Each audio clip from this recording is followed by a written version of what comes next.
মিয়ানমারের বাস্তুচ্যুত রোহিঙ্গাদের নিজ দেশে নিরাপদ প্রত্যাবর্তন শুরু করার জন্য ওআইসিকে সক্রিয় করতে কাতারকে জোরালো ভূমিকা পালনের আহ্বান জানিয়েছেন অন্তর্বর্তীকালীন সরকারের প্রধান উপদেষ্টা অধ্যাপক ড মোহাম্মদ ইউনুস।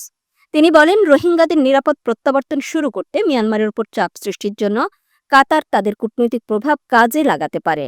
আন্তর্জাতিক ভূ রাজনৈতিক ও ভূ কৌশলগত বিদ্যমান প্রেক্ষাপটে কাতার জোরালোভাবে তাদের সংহতি প্রকাশ করে এই সংকট সমাধানে অগ্রণী ভূমিকা রাখতে পারে।